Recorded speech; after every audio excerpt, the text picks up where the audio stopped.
Good morning, good afternoon, good evening, ladies and gentlemen, wherever you are. My name is Sunny Misser, and I serve as the Chief Executive Officer of Accountability. I would love to welcome you today to our panel discussion, where we're going to focus on the business imperative of diversity, equity, and inclusion, and how does one tackle a systemic challenge through an integrated and a cohesive approach.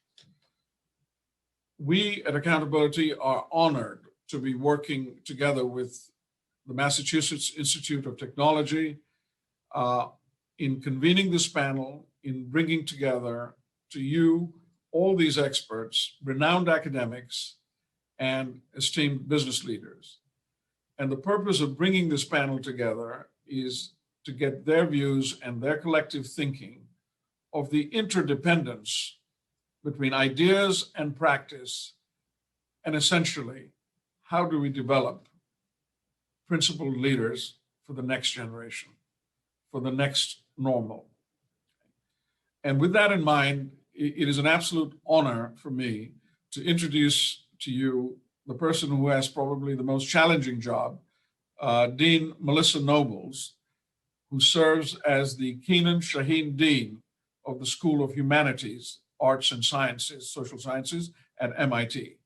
And Melissa is going to be leading us and moderating this session. And with Melissa, we have an all-star cast, and I'll start with the MIT side first. A good friend and the Associate Dean of Diversity, Equity, and Inclusion at the MIT Sloan School of Management, Professor Ray Reagans, who is also the Alfred P. Sloan Professor of Strategy and Organizational Studies at the MIT Sloan School. We have Ms. Sandra Ojambo, who is the Executive Director and the Chief Executive Officer of the United Nations Global Compact, and we welcome her. We have Mr. Manoj P. Singh, who most recently served as the former group-level Chief Operating Officer for Deloitte, as well as a Global Managing Director. He's currently on boards as a trustee and a board member of multiple organizations. I'll just name a few: Carnegie Mellon University, as well as the Putnam Funds. And finally, we have Sir Mark Moody Stewart. Sir Mark needs no introduction. Sir Mark, you have served as the chairman of Royal Dutch Shell, Anglo-American, just to name a few of these companies. Sir Mark currently serves as the vice chair for the Global Compact Foundation. He also serves on multiple boards, Saudi Aramco, to name one. Now, with this in mind, I'm sure all of our viewers around the world are eager to hear from our esteemed panelists. And good luck, Melissa, because this is going to be a tough crew. And I will hand it over to Melissa, and once we're done with the panel, I will come with a wrap-up. So with good wishes and enjoyable viewing to all. Thank you. Over to you, Melissa.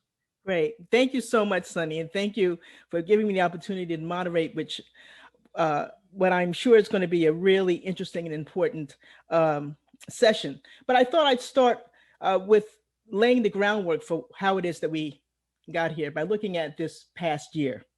So as we approach December, the last month of the year, we can take some time to reflect. And what a year it has been.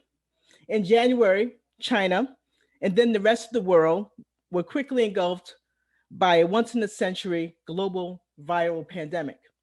And then in late May, a Minnesota policeman killed George Floyd, and thus began anew America's reckoning with its long history of racial discrimination.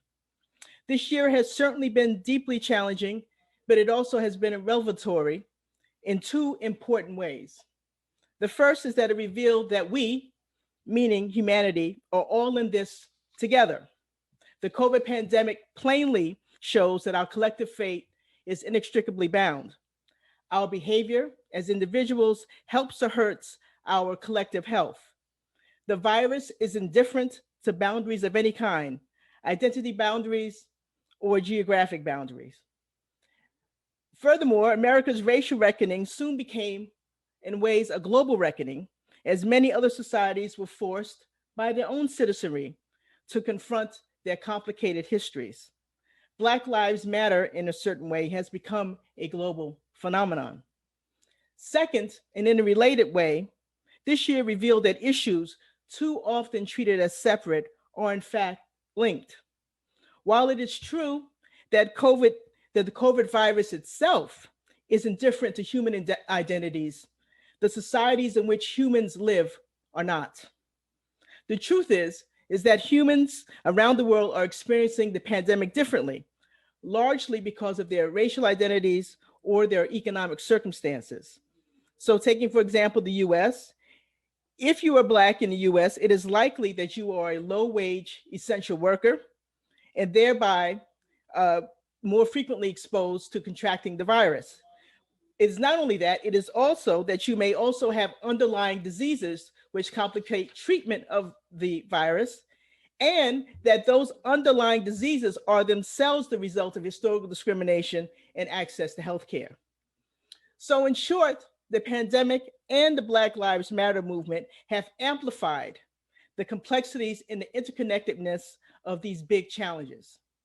So to address them, a more systemic approach is needed, one that departs from business as usual and looks at long-standing, enduring problems of inequality and exclusion with new eyes. The new ways of thinking systematically, using a systems approach, require that we view people within the system in new ways. By that, I mean we look at them in deeper ways, more complex ways, and in more generous ways. So to explore these ideas, our panelists today will share their thoughts on how to think and really redesign systems that can serve as practical solutions for creating change. So I'd like to go on to move to our panelists and get our show started. So the first is, when thinking about redesigning, I think it'd be really important to think about kind of providing examples for change. So I'm going to ask each of our panelists to outline how their personal and professional experiences have shaped their understanding of and really the philosophy around diversity, equity, and inclusion. And I'm going to start with my colleague, Ray Reagans from MIT. So Ray, I'll leave it to you to give us a sense of both your personal journey as well as some of the ways in which MIT has been thinking about DEI. Thank you, Melissa. So it's snowing today.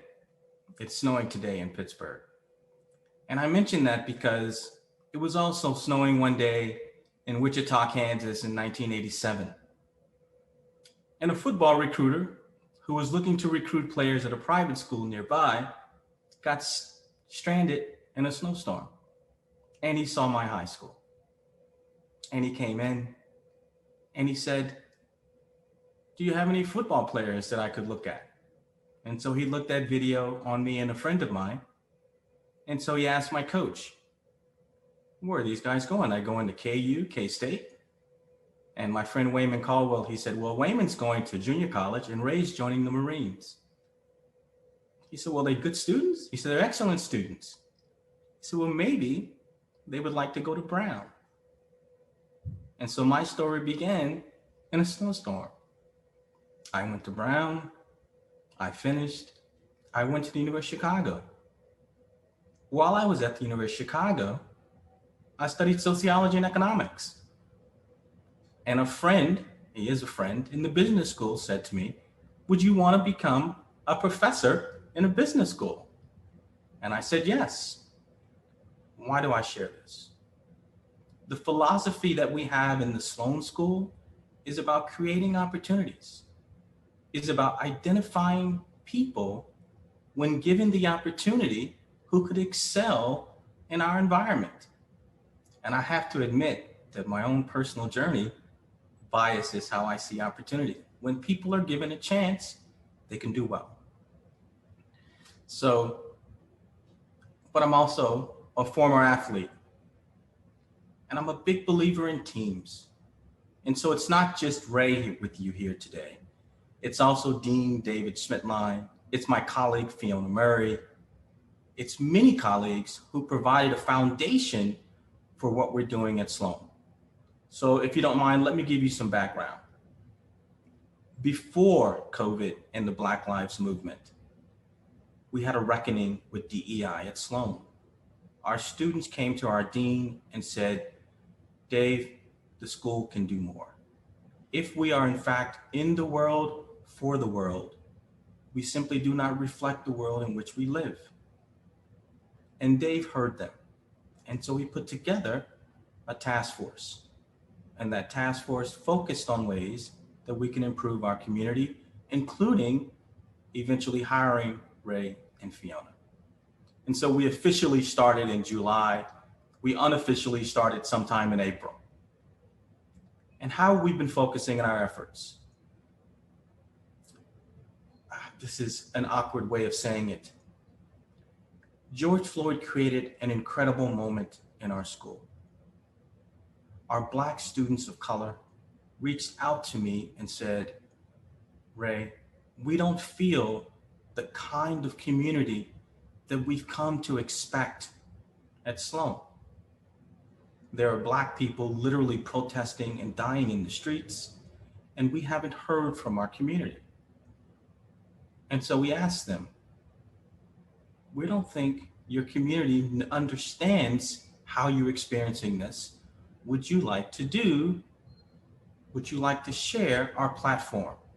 And so our BBSA students shared with the MIT community our history, their history at Sloan, and their current experiences. This was scheduled to go for an hour and a half. It literally approached 2 hours. It could have gone for 3. And it mobilized our community in ways that it's hard for me to describe to you. I say this because in many ways, their voices have made our job easier. So that's the bigger context surrounding what I'm doing. If you don't mind, I'd like to share with you some details. Is that okay? And there are details, my job, Fiona Murray is my colleague, my teammate. And we have this belief that we're smart enough to know we're smarter together. It sounds fantastic. And it's actually based on the research that people like me do on teams. We know that diversity on the team has a potential to improve team performance. But at the same time, it has the potential to fragment relationships, literally making the team less than the sum of its individual parts. And so as we hope to improve diversity, at the same time, we have to equip people with managing and dealing with their differences. And so that's where we focused our efforts initially, making people more comfortable with their differences and learning how to manage the conflict that different perspectives can often introduce. And we did that initially in orientation. I like to share this story because, in my opinion, it illustrates very nicely the MIT Sloan perspective. Our folks running orientation have been preparing for orientation for over 6 months. New platform, COVID, not in person, online. 3 weeks before it started, Ray Reagans and Fiona Murray showed up and said to them, we would like to change orientation in a significant way. And they said, how can we help? Not many people would have taken that perspective. And so we totally redesigned orientation. So orientation for our students had a big component on racial dialogue and the importance of implicit biases and shaping how we interact with each other. We started there. And then the next thing we did, our students told us, they didn't feel like their history was reflected in their core experiences, their classroom experiences. I worked with my colleagues, Fiona and I worked with my colleagues to totally revamp our core curriculum. I say them as if they were minor changes. In fact, they're dramatic changes. These are things that people have taken months to attempt, to try to achieve. And we were able to achieve it because our colleagues believe in the same philosophy I believe and hold. We're smarter together. And so we've changed orientation, we've changed our core curriculum. We're also making efforts on the staff side. Oftentimes, our staff lacks diversity. And the explanation is often, it's a pipeline question. And so what we've done, we've instituted, this is in reference to my Pittsburgh roots, the Rooney Rule.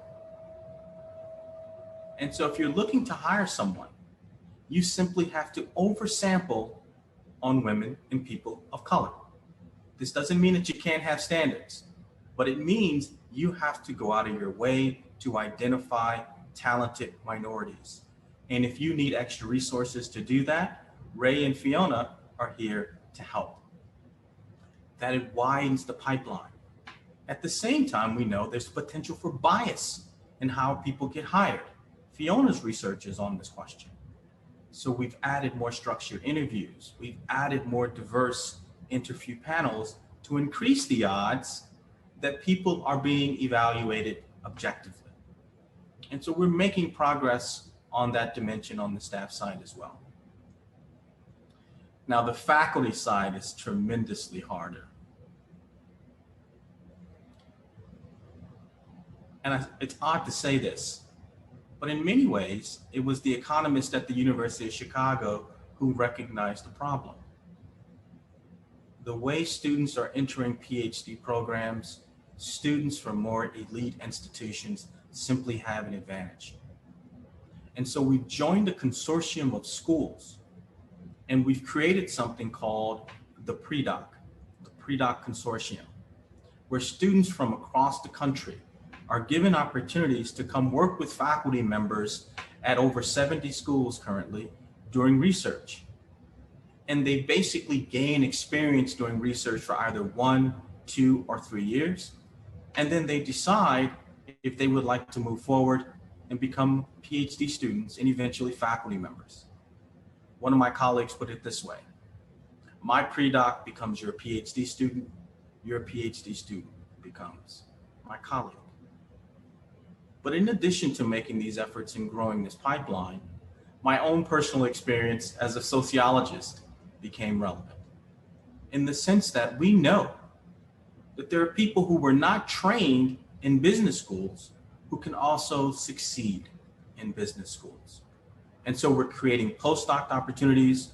We're encouraging our colleagues to do what we're calling adjacent searches outside of where they currently have been looking, to find people who would not only enjoy our research environment, but who would excel in that environment. I think we're making tremendous progress. I would like to tell you that I've played a significant role. That's not really true. It's the joint effort of a team. So that's what we're doing at Sloan. Thank you so much. I'm excited to be here. Great. Thank you so much, Ray. That was really, really an important insight in helping us really rethink business as usual using data, observations, and changing organizational practices. And it's showing us how at MIT, it's helping us create efforts to catalyze for meaningful change in DEI. So next, I'm going to turn to our panelists from the industry to speak to your own personal leadership and career journeys and explain how these experiences have shaped your DEI worldview. And I'll begin with Manoj, who can tell us a bit about your own personal experiences. Thank you, Melissa. Maybe just a few context-setting remarks before I talk about my journey. I spent the bulk of my career in a professional services organization, Deloitte, and as probably most of you are aware, the supply chain, if you may, it's all about attracting and onboarding the best. Once they're there, how do you nurture and develop them? How do you create enduring high-performance teams? And then the last part of it is, which is very important, is how do you perpetuate the apprenticeship model, which is essentially each individual sort of taking responsibility for developing half a dozen people like you so that they get to the same level of proficiency and eminence. So the DEI tone, in my view, is set at the top. And if so, it sort of creates the difference between launching and embedding a culture versus just creating simply another program or initiative. At Deloitte, 225,000 professionals when I worked there, and I retired about 6 years ago. That's how big we were, about 100 countries. The top leadership team at Deloitte consisted of 15 people, 15 individuals from 10 different parts of the world. And our view was that the enhanced cultural awareness, it promoted diverse thinking. So there was a growing belief that diversity in the senior leadership team resulted in better global and local results. And that is the essence of a successful DEI culture, in my view, creating better and more sustainable results. So talking about some of my learnings, Ray mentioned about how his journey started in a snowstorm. I walked in one morning, 5 years old in the country, with an MBA from Carnegie Mellon, and having grown up in India.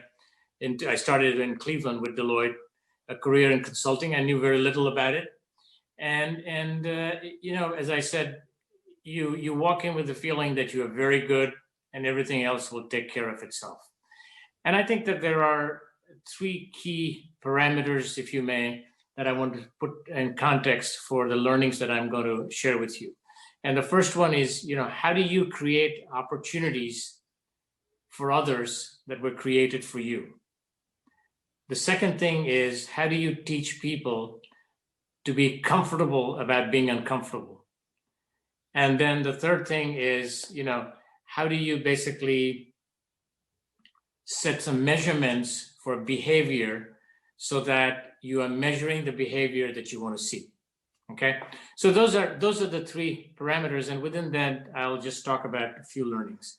So recruiting is the lifeblood of a professional services organization, and one of the things that I have always believed and I always try to do is that when you get together in a room and you're recruiting people, let's just say MBAs from Sloan School or pick your favorite school, they're all very good. So it's not about picking the best. It's about as important for, in this case, the Deloitters who are in the room. How do you have a conversation essentially for creating a crucible for driving change? So you talk about the individual, his and her strengths, what makes sense. I always say that talent is what you have between your ears and skills are what you develop over time.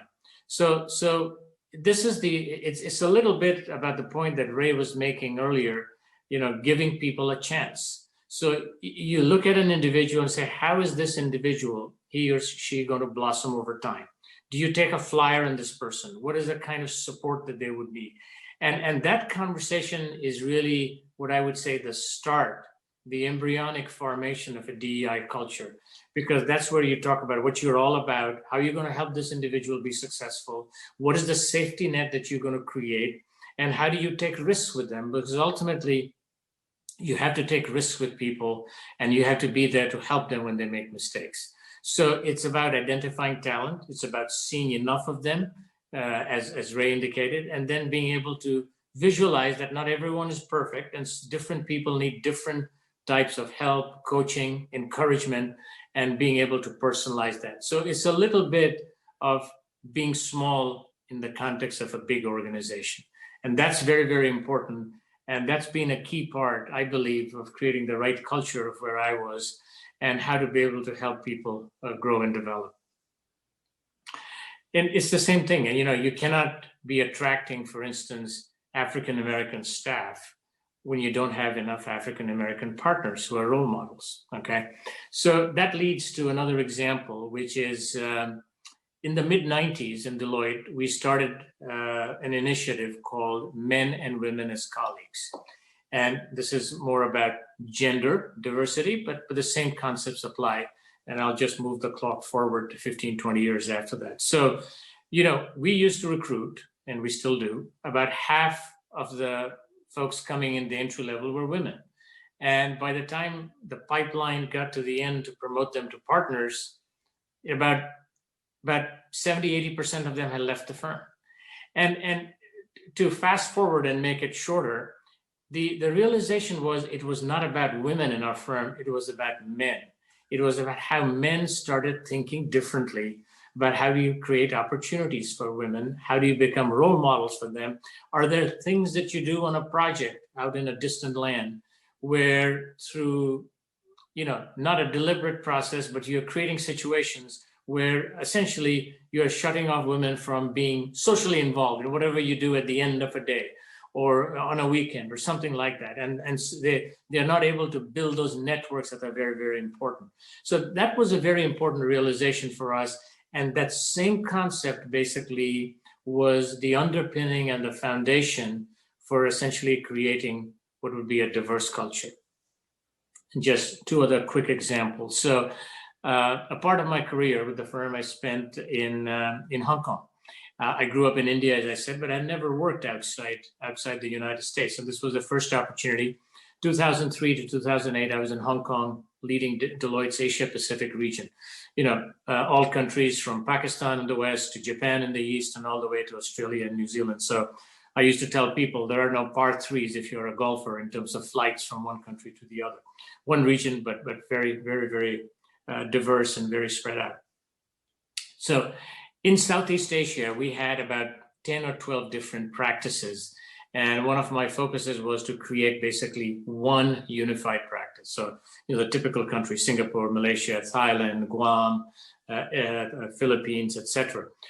And so I started a process to make sure people were comfortable. And here's the punchline on it. One of the countries was very, very uncomfortable being a part of a practice that was going to be dominated by Singaporeans. So we're very focused on, results, delivery, and those kinds of things. And I would go there and they would all sit in a room, they would nod their head, and I would walk away and then nothing would happen. And for me, who I consider myself to be quite diverse and multicultural, one of the things I realized is a lot of people in certain parts of the world, don't express their opinion in a big group. And you have to figure out how to engage them individually. So that's a little bit about understanding diversity, about understanding culture and things like that, and how do you basically create results. Now I'll end with a quick Hong Kong story. So one of the clients while I was in Hong Kong was the CEO of a large Chinese state-owned enterprise, SOEs as they call them. And he shared with me, this is about Hong Kong, and when Hong Kong was a part of Britain, and then in 1997 became a part of China. One of the things that they teach you in China in the history books is that when Britain first assumed control of Hong Kong, what the Chinese who were negotiating, this probably goes back into the 19th century, were told, it's okay if you give it back to the British, make sure you have a date certain when it comes back to China. And that date certain was 125 years. So the point of the story is there are some people that are in the long game, and you have to understand that culture, and you only understand it with diversity.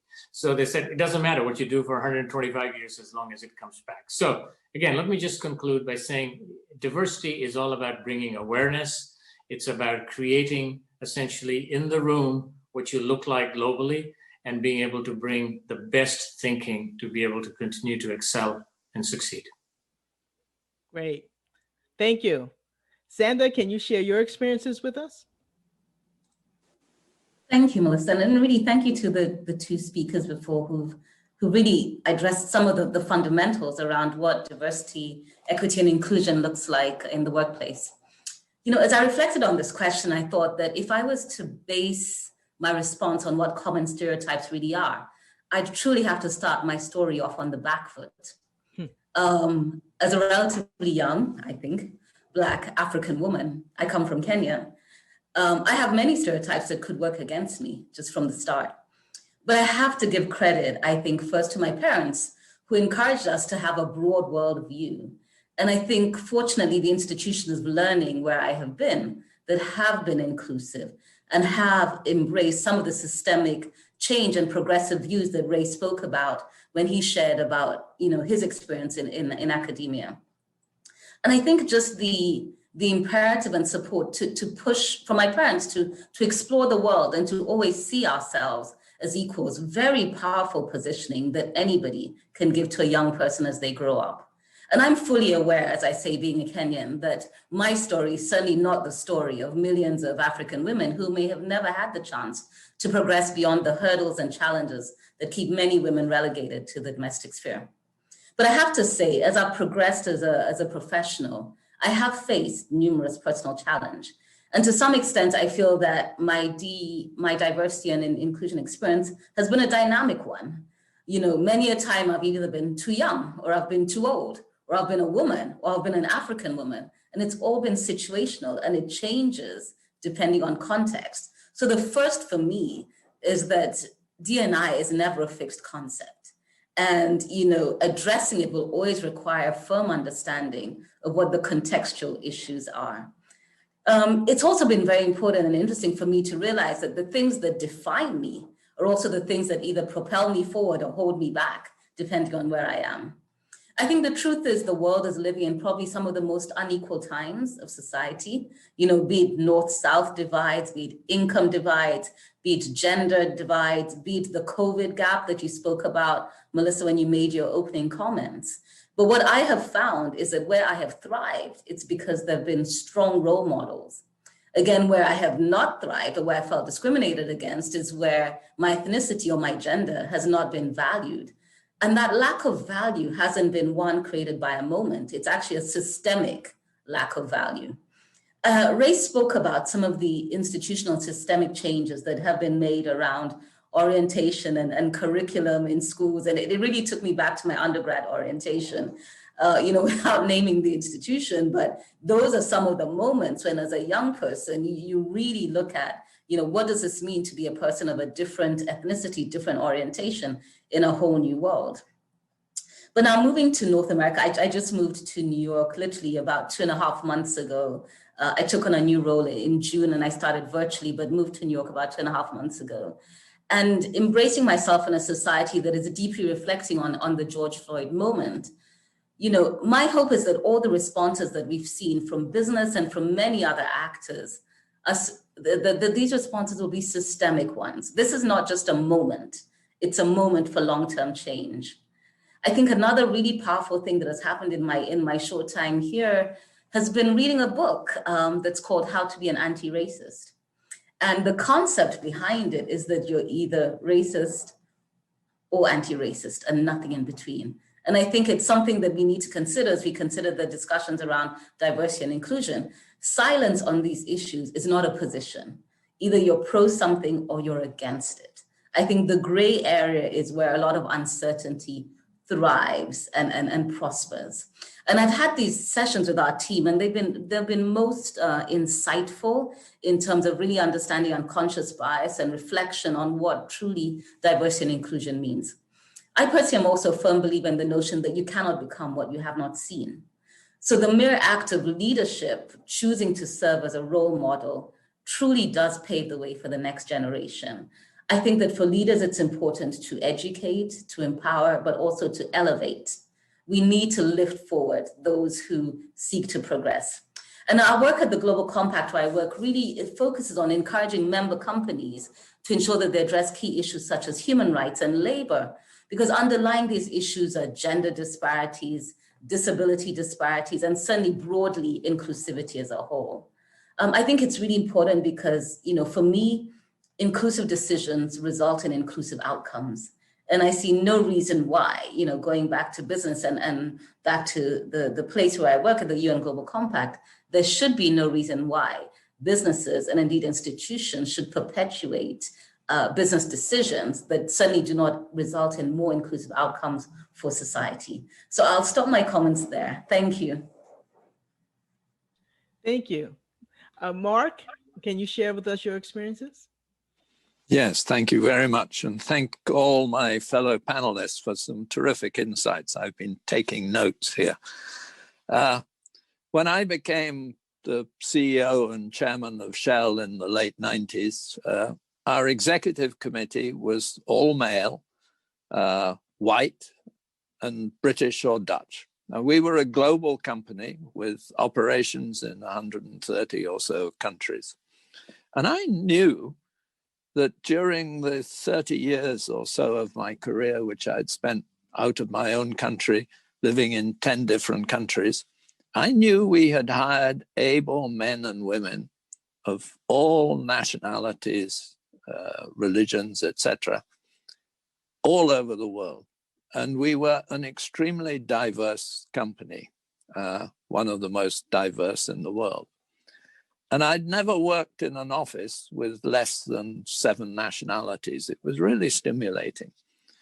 We thought, and I thought, that we had a good people development system and talent-driven promotion.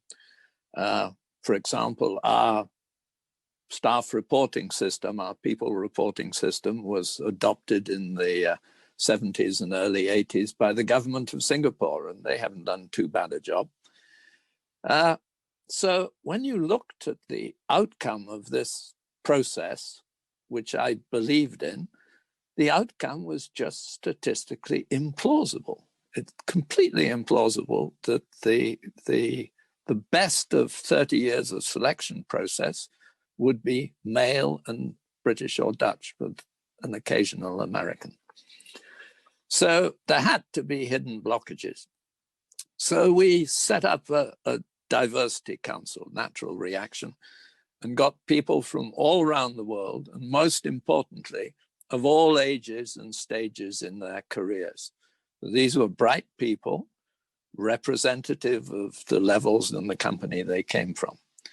And we learnt a lot from asking, what are the barriers? This thing is not working. It's statistically implausible.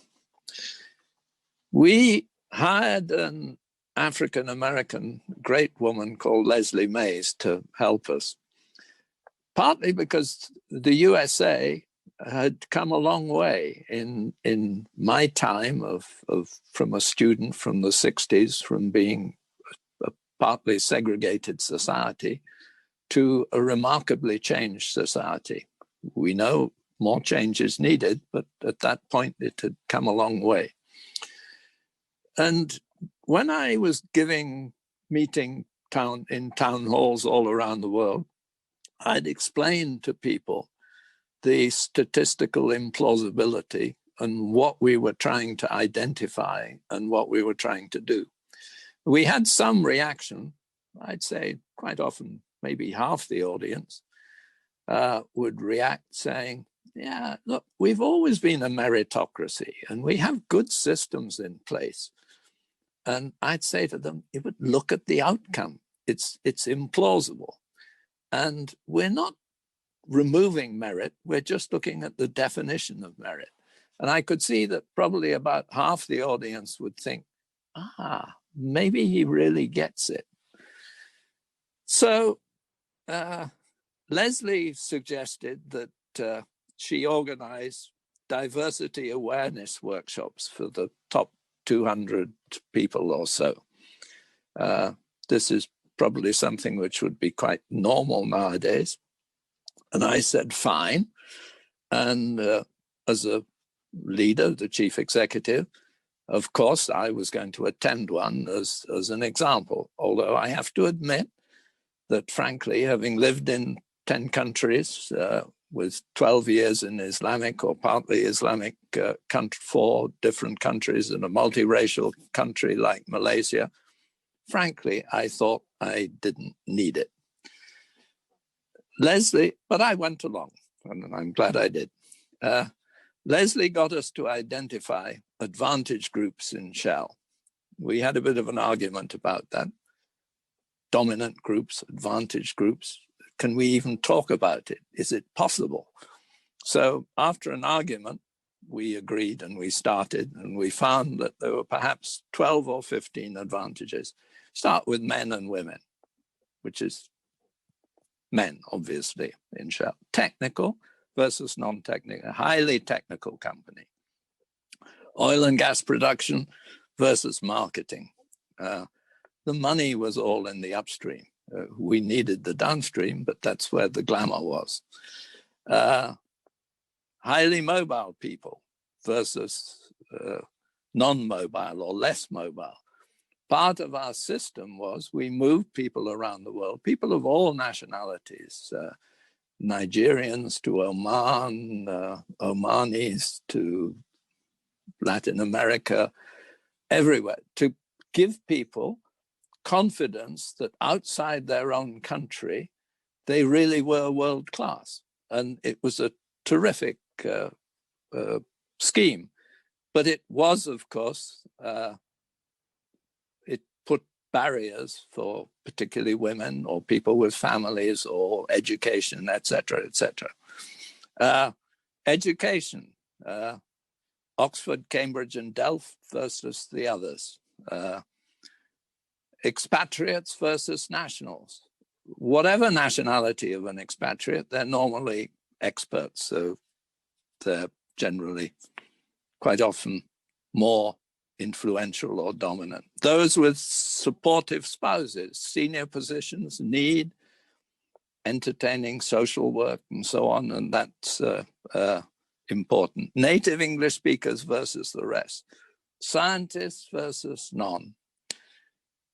Dutch and English versus every other nationality, and so on. We got to about 15, and then Leslie lined us all up and said, okay, I'm going to call out the groups, and if you're in the advantage group, you step forward. And that's what we did. And I am in every single advantage group and landed up miles ahead of everyone else. Now, I knew that there was luck involved in getting to the top of an organization. You have the right jobs, you have lucky breaks, opportunities, your places where people can see. But I had not realized how much of these small factors, some of them are small factors, some of them big factors, factors which are of value. A good education is of value, how much difference it makes. And I learned that if you're not affected by a barrier, you tend not to see it. Whatever the barrier is, and from whichever side of the barrier you're on. One of Leslie's first questions to our group was, what class were you born into? Well, my response was that from my mother's knee, I'd been brought up that class was not important. It should not matter to you. It was unimportant, and therefore we did not talk about it. And my mother was right, of course, that class should not matter. But the key to all of this is open discussion and analysis. We have to ask and listen very carefully to the answers. Ask questions in an open way and ask for information. Because as I say, if you're not affected by something, if you're not aware of a barrier, you've never had the problem. You don't see it.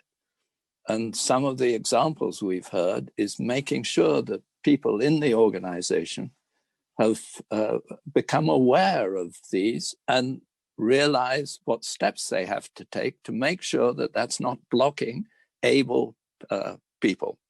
Just a couple more things. As Sanders said, we need examples. So we changed the board. The board had to come from around the world, not to bring us contacts in that part of the world, but to make sure that we understood the thinking, that the board collectively understood the thinking. We need to aim off for cultural issues. I remember once listening to a very able Malaysian who was a big friend of mine. He's left Shell and became the chairman of a major Malaysian bank. And he gave a presentation to our full boards, big boards in Shell in those days. And it was a terrific presentation. And after the presentation, and the board was mixed, but after the presentation, the board, several members of the board said, that was great, but he is so understated. It's, he's so quiet. And I said to them, the whole damn country is like that. I mean, a Malay in Malaysia, that's part of how you express yourself. It's intrinsic, as it were. And we have to acknowledge that that's a way of doing business. So ask questions and listen very carefully. Thank you very much. Great, thank you. You all have given us a lot to think about. I actually would want to delve a bit deeper into certain of your observations. And one is to just ask you all, how do you think about applying DEI principles to leadership development? Nearly all of you discussed in certain ways, obviously you all being leaders yourselves, you've had a lot to think about. You offered already some insights about leadership, but I want to might delve just a bit deeper into leadership development, incorporating DEI principles. Who wants to take up that question? Melissa, maybe I'll just start off with a few thoughts. Sure. Just listening to my fellow panelists here, I think we have to reach a stage where people believe that DEI is foundational, essentially, to creating sustainable success. And so it's not another initiative. I see in a lot of companies, you have enterprise risk management, which is the purview of the risk department, ethics and compliance, which is a part of HR, and you could probably name a few different things. The places where they're successful is when it's the mainstream of leadership views that as being important in their normal discussions, decision-making, and things like that. So I think that that's a key transition that has to be made in terms of, just understanding why it's foundational. Sandra said something I wrote down. He said, you cannot be what you have not seen. Mark said, it's if you're not affected by barriers, you will not see it. So I think basically developing essentially around principles, creating an environment where there is a much better exchange of views and understanding, not looking through just your own shoes, but what other people have gone through so that you can have a more comprehensive view of things. So those are just some thoughts. Great. Sandra? Yeah, happy to jump in here. A few things come to mind. Again, I think, in whatever we do in leadership development, we have to ask ourselves why. Why do we believe in diversity and inclusion? And I think until that fundamental is answered, a lot of things will be either lip service or seeking to address targets or, meet moments where businesses or entities have been called out. An interesting statistic we came across at the Global Compact, and I'll take this just a little bit broader, is that whereas there's a lot of focus on developing this 21st century leader and leader who's focused on issues of business sustainability, actually only about 4% of job descriptions for leaders actually carry metrics where these issues can be concretely assessed in terms of KPIs or leadership performance. So, I think we also need to find ways to define and measure what this diverse and inclusive and sensitive leadership looks like. Because I think we run the risk of, if you're going to measure it against targets and quotas, then you're simply ticking a box. So I don't have the answer here. I think there's a real shift that needs to happen in terms of what good, diverse and inclusive leadership characteristics and outcomes look like.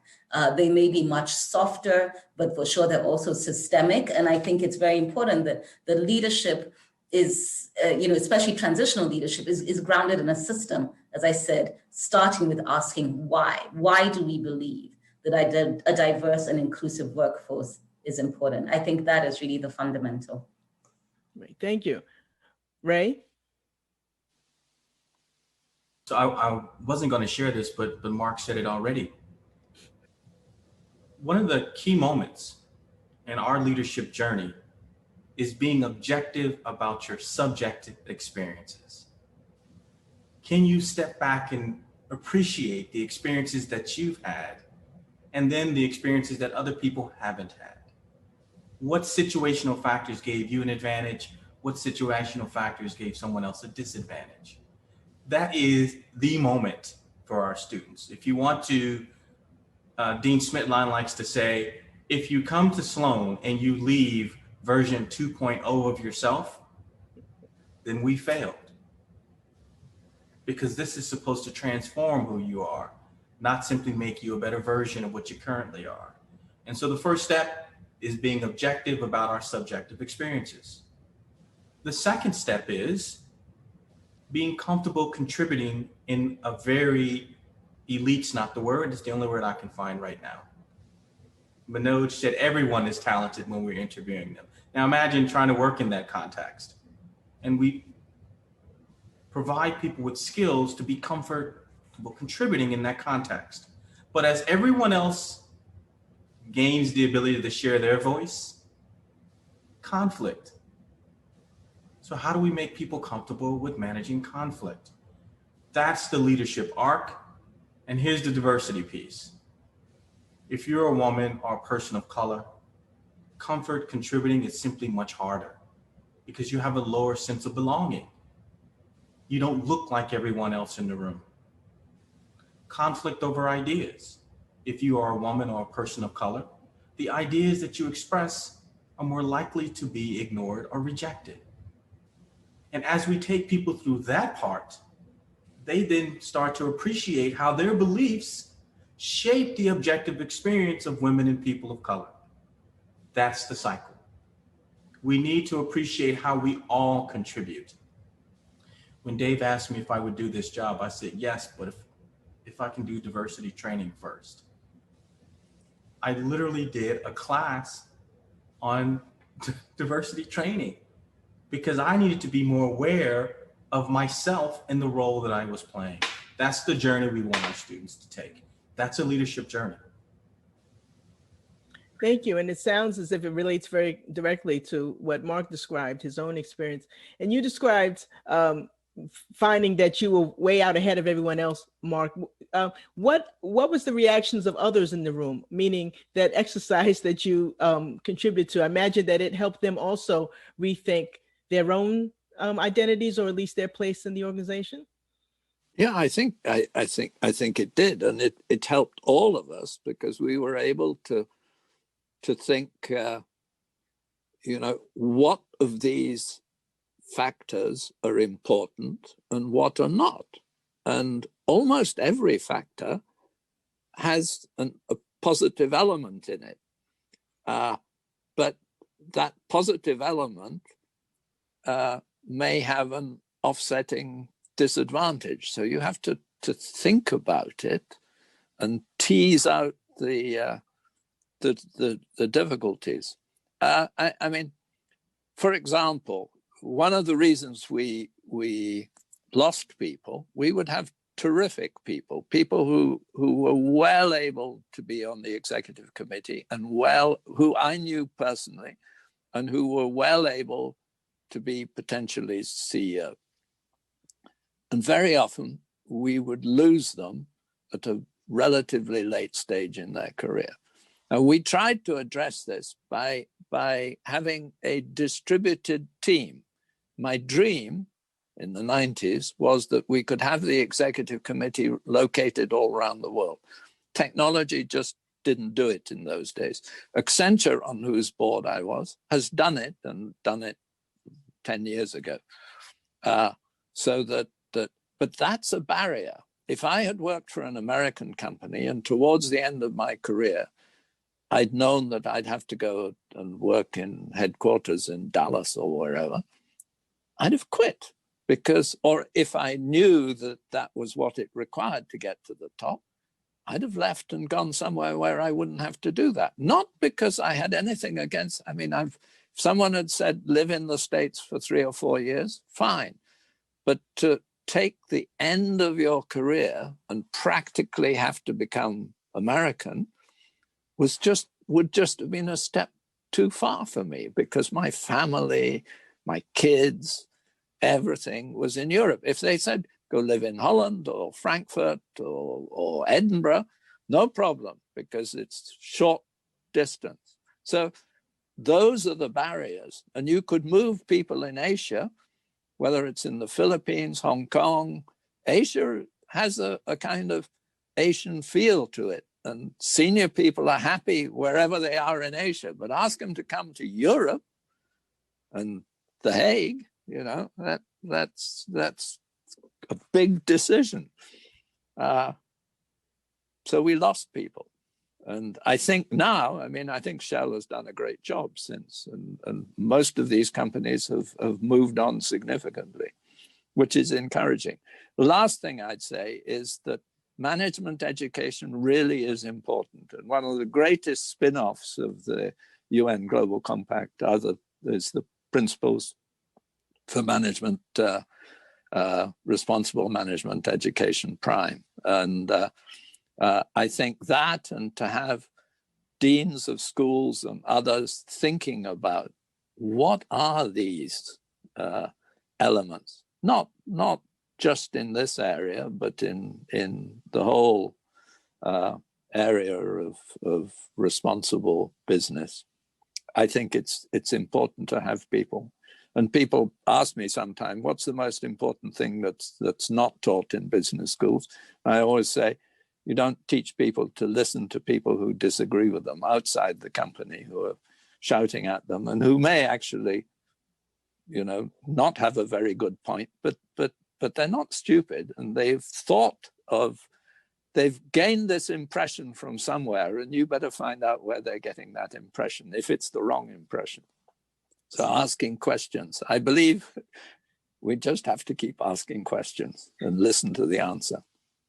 Thank you. You know, in some ways that leads right to my next question, which was to ask you all, what more could be happening between industry and academia? How can we work together to create kind of broad, bold strategies that can help us to challenge or think differently about historical structures, systems, processes, and policies? Ray began by describing at least some of the changes which were demanded, or at least asked, by Sloan business students regarding the inclusion of history into the curriculum and leading to a wholesale change. So you may start off, but I'd be curious to hear from everyone. Mark has certainly hinted at the importance, made actually a plea for there being a better, different changes in business education. So I wonder, Ray, if you could start us off. There's a tendency at MIT to believe that the knowledge begins with us, and the goal is to then take that knowledge and to share it with the world. And we recognize, and what we're starting to appreciate is that's not always the case, that there are interesting ideas in the world. And so part of what we do at Sloan are action learning experiences. And part of what we could do is to look for ways to partner with organizations or companies around projects in this space. I think it's one thing to say we have to create opportunities for people and we have to support them. I think it's in something entirely different if we're running those kinds of experiments in firms to see exactly what their implications are. We know what works in some organizations. We don't know what works in other organizations. And so partnering with organizations to do the kind of research that we should do to have more confidence in what we're recommending is what I would hope we could do more of. And that's not out of a desire to do more research. That's out of a desire to have greater insight into what can we do and how can we quantify the steps that we're encouraging firms to take. So it took me a while to answer because I was trying to narrow down the request. No worries. No. That's something that I think we could do with firms. Right. Great. Thank you. That's what I had in mind.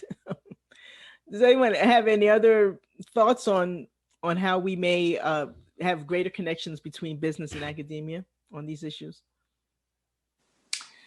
You know, in some ways, Melissa, this is not, we could look at this as a bit of a beaten path in the sense that business schools have had experience, for example, with this in other areas. How do you graduate students who can grow up to be broad-based, good general managers, as opposed to unidimensional managers, whatever that means? So my point here, and so in that regard, in my former example, you have classes where you talk about what it takes to be a CEO, and you bring in a half a dozen CEOs over the course of a semester, and they come and talk in the class about their experiences and stuff like that. We ought to be thinking about some of those kinds of things when we think about a partnership between academia and business, because there is nothing better, in my view, that works better, that nothing works better than actual live examples of what people have been through and how they have dealt with it. And I think creating a platform or moments that matter where you can discuss things like this makes a lot of sense. It's a little bit of what Mark just said. How do you engage someone who disagrees with you? Well, part of it is for a new student to understand, what is the importance of networking and relationship building as you embark on a career. Because quite frankly, if you don't focus on some of those things and you just wear a cap that says how smart you are, you're only going to go so far. So blending those kinds of things with real life example in business, I think, is very, very important. And teaching concepts to students that you want to treat others the way you like to be treated. And what are some examples, some industry where that has worked very well. So again, those are some of the things where I would essentially enhance the interplay of the partnership. Great, thank you. Sandra? I'll just add in a few ideas. I think always reflect on education and what is the purpose of education. And without sounding too esoteric and taking away from the real fundamental traits that they are, I believe that education really exists to make everybody a better citizen. And how you exercise that citizenship can be through being an engineer, by being a doctor, by being a social worker, by being a professor in university, and how you take it forward. So then in that regard, one would ask, do we need more education or do we need quality education? And as curricula continue to evolve, I think the question then remains, and I'll go back to my earlier statistic, where only 4% of CEO job descriptions really look at sustainable business leadership, is what sort of education do we then need to have that puts purpose at the center, that puts principles at the center, and then surrounds that with whatever other technical skills you need to bring to bear for that profession. And I know it's being done in a great number of institutions. I think the issue also is perhaps, do we start it too late? How do you take this kind of education and start it fundamentally at kindergarten, where I think we've all seen kids, interact? I don't think there's any barriers and biases amongst young children. Where does that come in the education system, or where does that come in through the home and the community system? And how do we reinforce that almost childhood innocence that you see in the early stage and keep it going all through? Because something changes in the life cycle. I don't know where that point happens. I've seen it play out differently in different places. But it would be great to be able to reinforce, I think, what are some of the innate values that we see. Thank you. Thank you. So keeping the curiosity alive in a way. Exactly. I'm going to end up with one big question before asking you all to offer some takeaways. And it is this: you all are all quite successful thinking and deeply thinking about these issues of DE&I. I wonder if there are any who you may identify organizations or leaders that you look to and think that they are or trailblazers, or think that they're pointing in a way that an important way forward.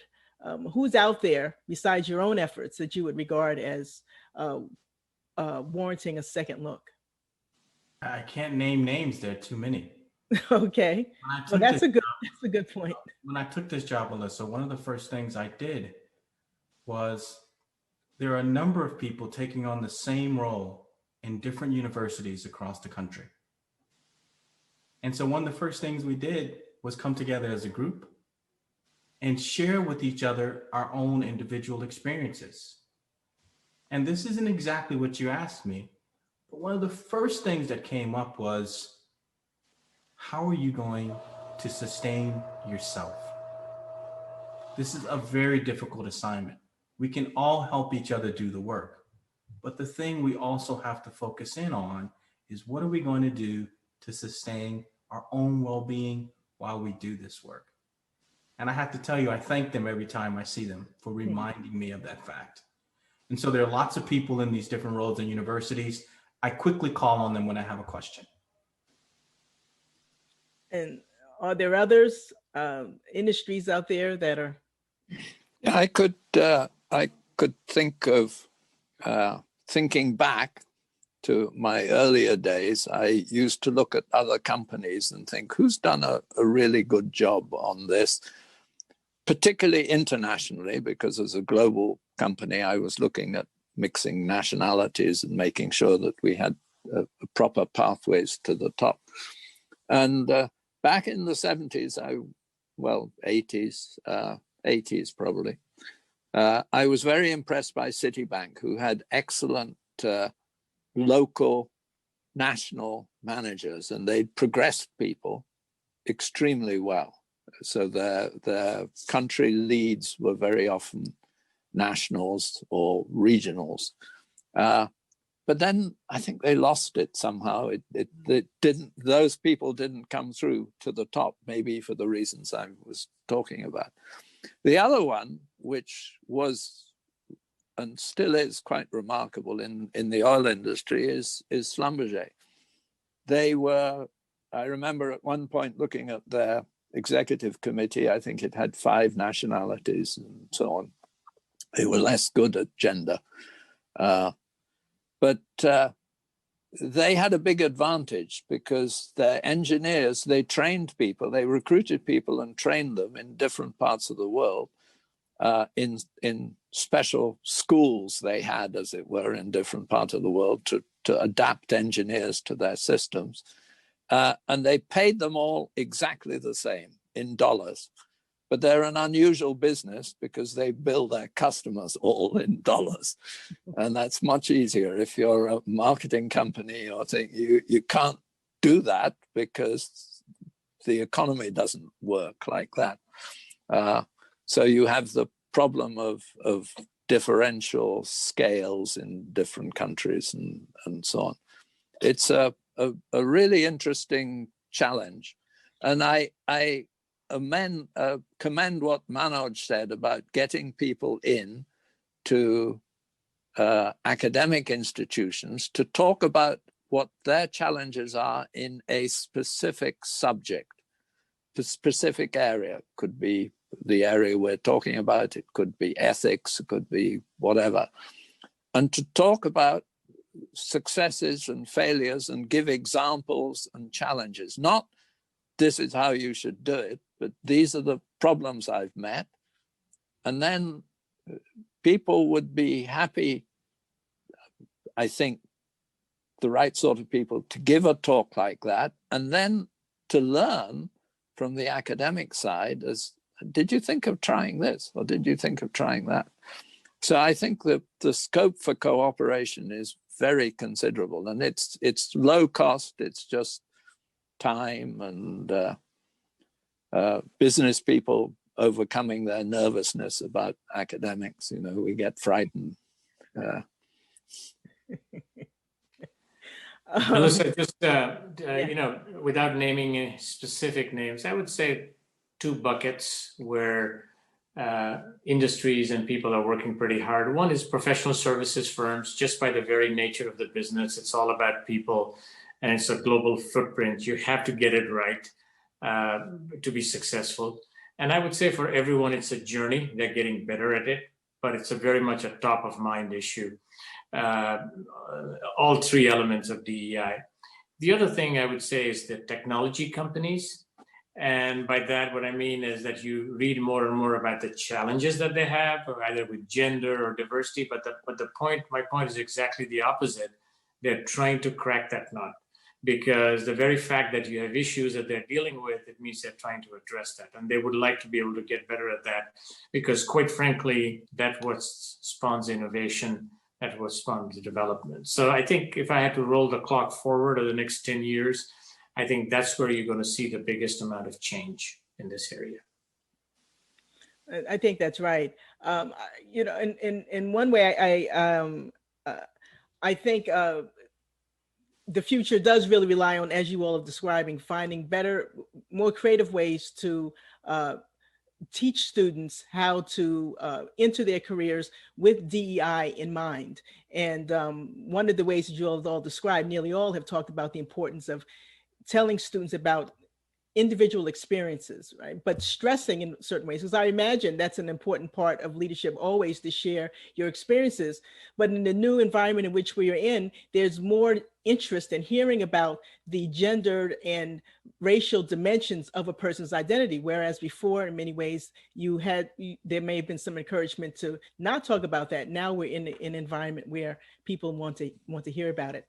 So in conclusion, I have one last kind of surefire question, which is a pretty narrow one, and it's this: in your opinion, what one organizational or leadership action has the biggest potential to move the needle in improving DEI policies and practices?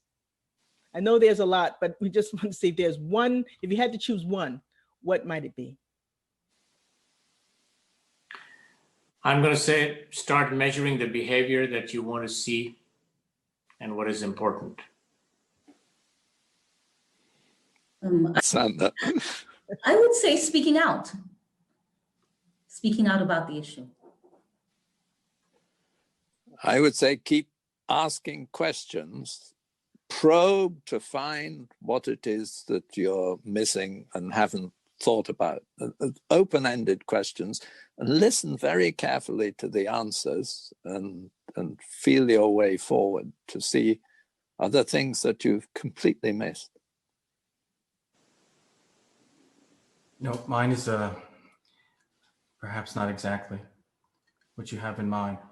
I've really been struck by the new context in which we're working, where people are willing to share things about themselves that I never knew.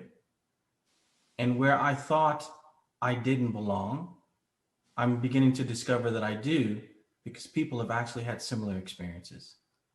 It's just that they never shared them. And so I would encourage people to continue to share those things which they believe have made them different. And they might discover that more of us actually have those experiences in common.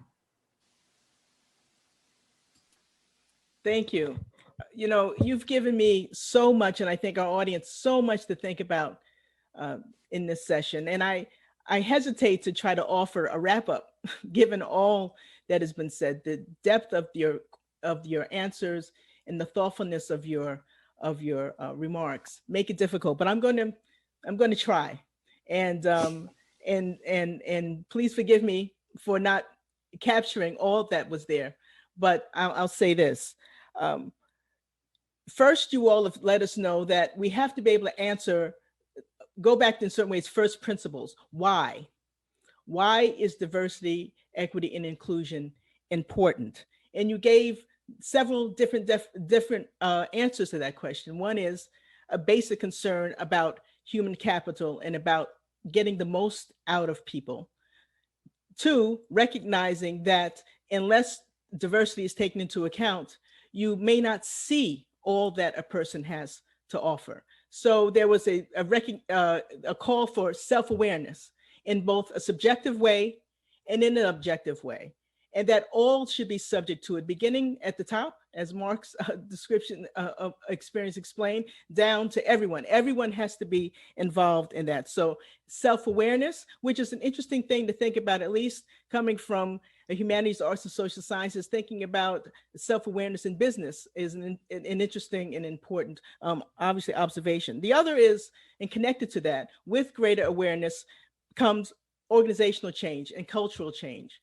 And each one of you in your own different ways said that changing an organization's culture is at the top, meaning, and what that means directly when thinking about DEI is that those principles become part of metrics, that they matter, right? And that performance in certain ways is pegged against how DEI objectives are accomplished. And then thirdly, a big, much of what you all focused on is getting to the how. How do you make that happen? So there is the why DEI matters, but also how it matters and how do you get there? Well, you all described the use of data in certain ways, right? Looking at data. So that data, the numbers don't necessarily speak for themselves, but you certainly need it. So these are not decisions that are made, obviously, without data, and that these objectives can be met with when data is taken seriously into account.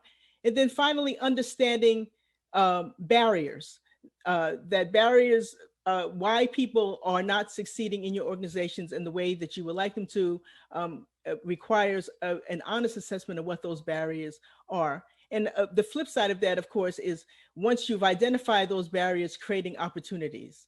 And each one of you talked about the importance of having a commitment to creating new kinds of opportunities. And if there's a narrow pipeline, finding ways to enrich that pipeline and to enlarge it and to get to the desired goal. So I hope I've done at least a minimally good job of describing all of the great lessons and insights that you all have provided. And with that, I'm going to ask Sunny to come back and to close us out. Yes, Melissa. What can I say? First of all, thank you to all our wonderful panelists for an absolutely superb and terrific session. And of course, I have to thank the expert moderator for bringing us to a very natural and a logical close. We shouldn't forget someone who has been behind the scenes, but is making all of this possible. And we have to thank for that Zach Whitman from the MIT tech team, because Zach is smiling at us, but we just can't see him smile. And he has made all of this possible. And it hasn't been easy, believe it, ladies and gentlemen, but he's made it look as seamless and comfortable and smooth as possible. So thank you, Zach. When I look back at this session and I look forward, it gives me a lot of hope. It gives me a lot of optimism. To see leadership from ideas to practice. And mind you, this is the leadership not of tomorrow, it's today's leadership talking about it. So there is hope for tomorrow. And when Ray takes us from a snowstorm to a social justice movement and lands us right into a classroom, and Manoj teaches us how to be comfortable with being uncomfortable and getting the most out of people. And then Sandra tells you very clearly, silence is not an option. So Sandra, I'm going to keep talking. Silence is not an option. And you clearly explain why in your mind DEI is not a fixed concept. And so Mark, which is very interesting coming from your perspective, when he talks about self-awareness, he says, keep asking questions and listen very, very carefully. So I think there is so much to take away from this.